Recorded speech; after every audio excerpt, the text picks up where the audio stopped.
નમસ્કાર ખેડૂત મિત્રો, આપણી તુવેર છે ગાય આધારિત. કોઈ કેમિકલ ફર્ટિલાઇઝરનો આપણે સ્પ્રે કે પાયામાં આપેલું નથી. તમે જોઈ શકો છો અહીંયા.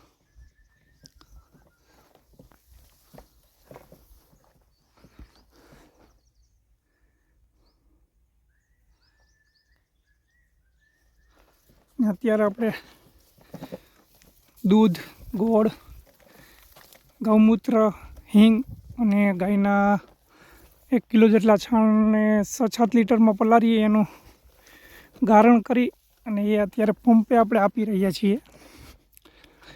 15 લીટરના પંપમાં દૂધ છે 250 ml, 100 ગ્રામ ગોળ છે, 100 ml હિંગનું પાણી છે, 250 ml ગૌમૂત્ર છે અને 250 ml છે આપણું જે છાણનું ગારણ કરેલું છે. પોષણમાં ફૂલ ફલમાં દૂધ ગોળ છે અને ચૂસિયા પ્રકારની જીવાત હોય, નાની મોટી ઈયળ હોય, એમાં ખૂબ ફાયદો કરે છે ગૌમૂત્ર. છાણનું જે ગારણ છે એનાથી પોષણ પણ મળે અને જે રોગ જીવાત હોય છે, ચૂસિયા પ્રકારની જીવાતો હોય છે, મચ્છીનો અત્યારે શક્યતા રહે છે, થોડી ઘણી ગરમીનું પ્રમાણ વધતું જાય છે એટલે તો એમાં ખૂબ સારો ફાયદો કરે છે અને ફૂલ ફાલમાં પણ ખૂબ જ સારો ફાયદો કરે છે. તો અત્યારે હું તમને હમણાં બતાવું કે જે આપણે વસ્તુઓ છંટકાવમાં ઉપયોગ કરી રહ્યા છીએ. આ જોઈ શકો તમે તુવેર દાળ.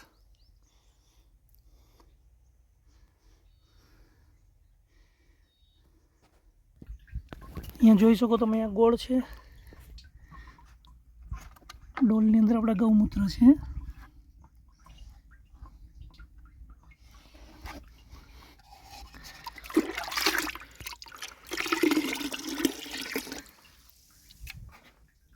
દૂધ રાખેલું છે, અહીંયા આ જે આપણું ગારણ છે, છાણને પલાળી અને ગાળી નાખ્યું. તમે જોઈ શકો કેટલું ઘાટું છે. આ છે હિંગનું પાણી. આ બધું મિક્સ કરીને આપણે છંટકાવમાં આપી રહ્યા છીએ. આ ગોળ ઓગાળ્યો છે આપણે.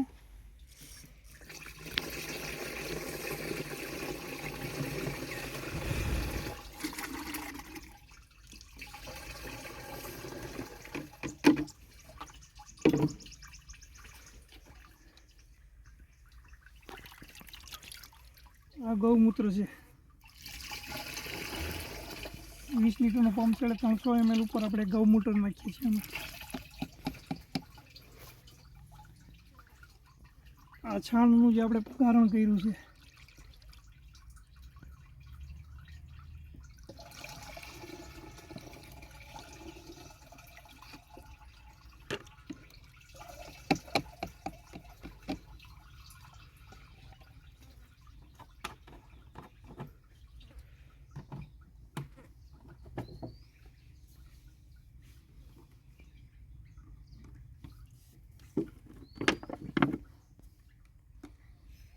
હિંગનું પાણી છે,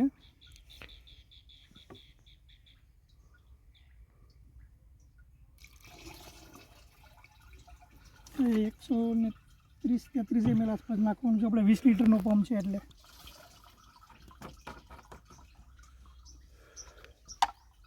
પછી આ દૂધ છે 300 ml.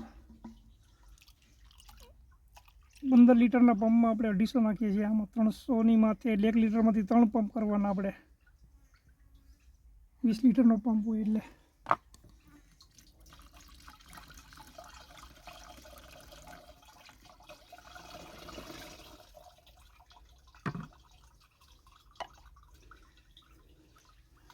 પાંચ વસ્તુ અત્યારે આપણે ભેગી કરીને નાખી રહ્યા છીએ એમાં.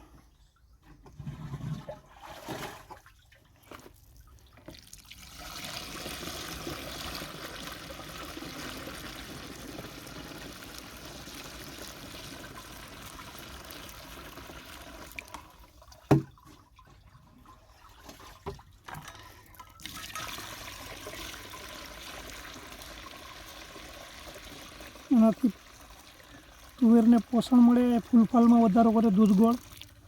ગૌમૂત્ર છે નાની મોટી જીવાતમાં ફાયદો કરે, નાની ઈયળ હોય તો. અને હિંગ છે એ ચૂસ્યા પ્રકારની જીવાતોને દૂર રાખે છે. આગળ આપણી છંટકાવ જોશું આપણે.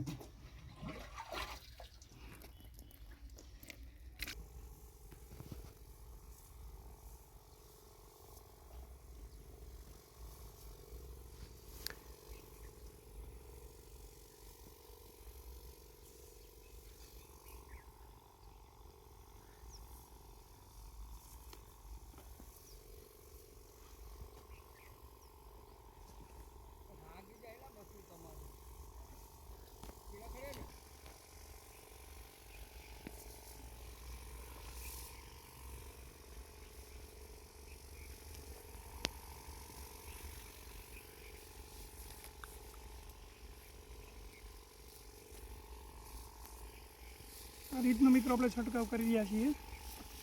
દૂધ, ગોળ, ગૌમૂત્ર, છાણનું ગાળણ કરેલું છે અને હિંગનું. ખર્ચ ઘટે અને ઉત્પાદન પણ સારું મળે આમાં.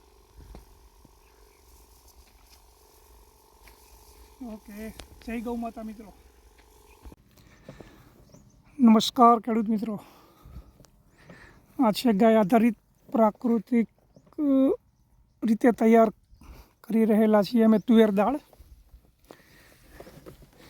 આપ જોઈ શકો છો કોઈ પણ રાસાયણિક કેમિકલનો આમાં સ્પ્રે આપણે કર્યો નથી.